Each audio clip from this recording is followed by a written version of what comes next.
الولا علي ابن محمود عبد الستار مختفي عن البلد بقاله فترة، ولقوه من يومين مدفون في أرض في آخر البلد. الولا مسعد ابن فريال راحوا كشفوا عليه وقال ايه، بيقولوا بطنه مفتوحة وبكلية واحدة.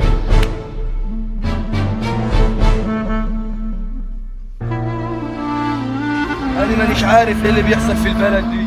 البلد حاجة دي غلط. النحس.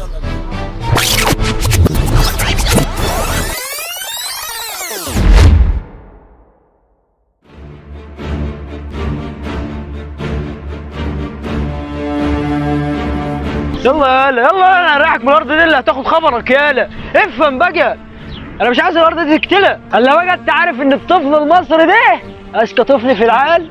بيقولوا الناس دي بقى عايزه تساعد الاطفال وتعلمهم علام عالي وتخليهم بالعباقره والعلا. طب والله كويس، هو لسه في ناس طيبين كده، بس هو ايه الصفقه في كده يعني؟ ما يروحوا هم ياخدوا العيال دي من بيتهم وخلاص. يا ابني الناس دول ما بيحبوش يعملوا الحاجه كده بمظاهر، بيحبوا التخفي. وبعدين لو انت بتقول الكلام ده يبقى احنا كده مش هنستفادوا حاجه. هو ده يا ابني، ده هيدونا 10,000 جنيه على كل راس. 10,000 جنيه؟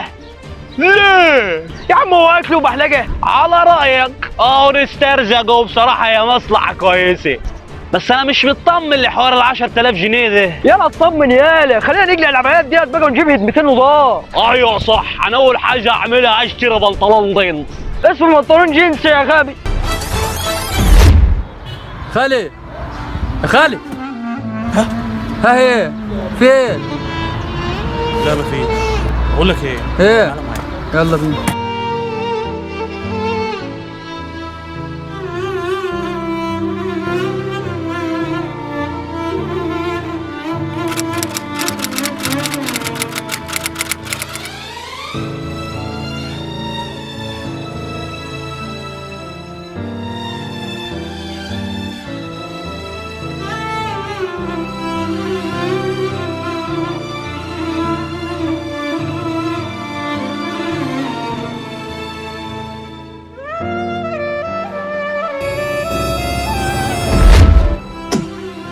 هم هياخدوهم اسبوع معاهم، واللي هيلاقوه نافع هيكلفهم مصاريف تعليمه كامله.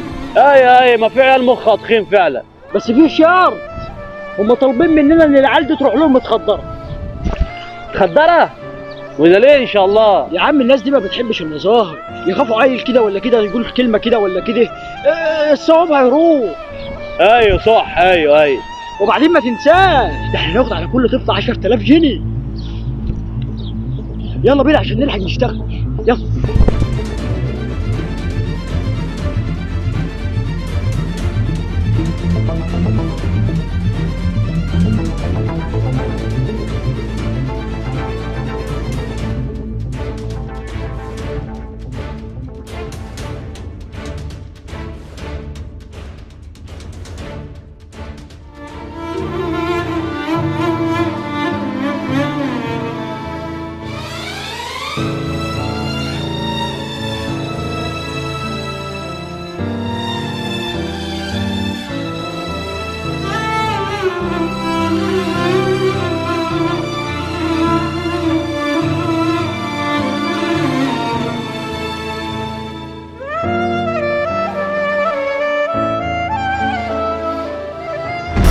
يا نهار اسود، يعني انا اللبس اللي انا لابسه ده جاي من لحم ولاد الناس والتجارة في اعضائهم، وانا اللي فاكر نفسي بقدم عمل خيري. ده العيال دي دلوقتي زمانهم بقوا قطع غيار. يعني انا دلوقتي تاجر اعضاء قد الدنيا. يلا بقى عشان ما نضيعش وقت، انا هاخد العيلين دول واروح بيهم هناك، وهم بقى يبقوا ياخدوا اللي هم عايزينه، واجيب الفلوس واجيب. ليه؟ هو انا مش جاي معاك؟ لا طبعا، انت عارف الناس دي ما بتحبش اللك. ايوه فهام. خلي بالك انا متفاجئ بالعيال دي جو، وعلى فكره ده فيهم عيل قريبي، خليهم يتوصوا بيه شويه. ان شاء الله خير، ولما نرجع هنجيبوا لك البنطلون الجينز اللي كان نفسك فيه. ها خالد يا خالد، انت يا خالد. ها ايه، ما عرفتش ايه اللي حصل ايه؟ ده البلد كلها مقلوبه على الولا محمد اخو عصام، انت بتعرفوه؟ ده يا عيني وحيد ابوه وامه، والبلد كلها مقلوبه عليه. ده عارف ده متغيب بقاله كام اسبوعين يا راجل، متغيب بقاله اسبوعين يا راجل، بقول لك ايه، ما تيجي نروح ندور عليه يا راجل، نعمله عمل خير يا راجل. يلا بينا تعال. ثواني كده. ابسط يا عم، خدوهم الاتنين ومبسوطين منهم اوي، بس دول طالبين عدد كتير اوي وفي وقت قصير كمان. يا عم ما تقلقش، هو حد يطول، ده خير كبير اوي. وبعدين يا اخي ربنا قدرنا على فعل الخير. طول عمرك بتحب الخير للناس يا خالد. يلا يا عم الحمد لله كله بصواب. اسمع، خلص كده وبعد عليا عشان عايزك احضر لك مفاجأة. تمام، مسافة السكة. حبيبي. بقول لك يا سليم، روح انت على بيت درويش اخو عصام.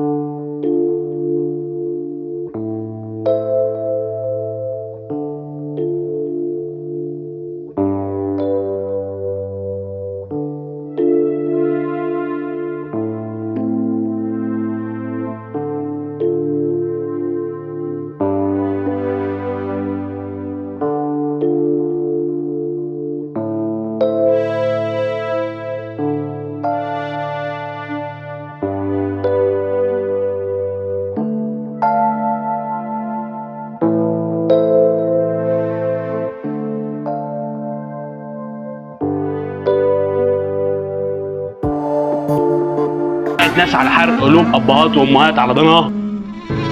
انت عارف في كام اب دلوقتي وكام ام قلبهم محروق بسببك؟ انت احقر مما كنت تتخيل، بس انت اللي زيك ما ينفعش يعيش. ما ينفعش يعيش، ما ينفعش. خالد، بالك يا ابني سرحان فين؟ وايه الموضوع اللي انت عايزني فيه؟ لا ما فيش، اصل كان في واحد كده معرفه كنت عايز بس كده اخدمه يعني، واودي ابنه كده معانا للناس الكويسين اللي بيعلموهم دولت، يعلموا يعني وتبقى خدمه يعني. يابا احلى خدمة، بس هو يعني غالي عليك للدرجة دي؟ جدا.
محمد انت ليه بقى؟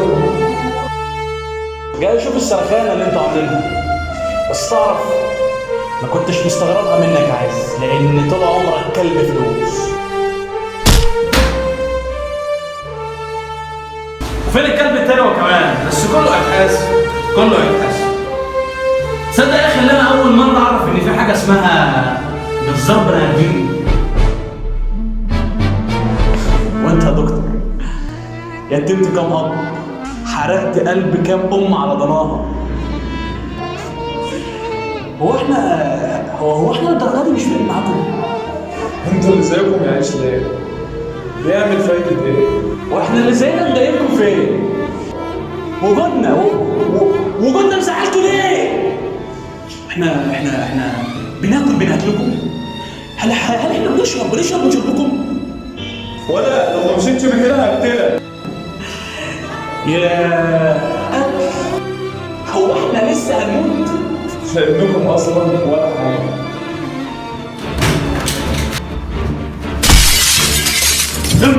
انت هتضيع فين؟ انت والا ورحمه كل طفل مات بسبب خالتك.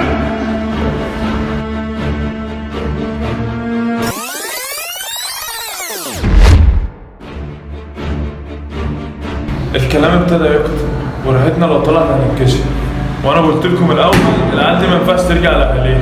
انتوا حرين، اعملوا اللي تعملوه، اهم حاجه محدش يسمع مني.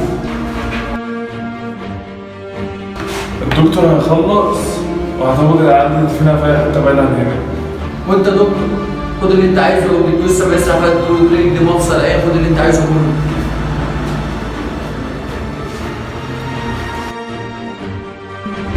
يعني انتوا تبصروا وتاخدوا اللي انتوا عايزينه وترموه. عايش بقى ميت مش قصتكم. هو انتوا ايه؟ جنسي مخنوقكم ايه؟ انتوا يا بابا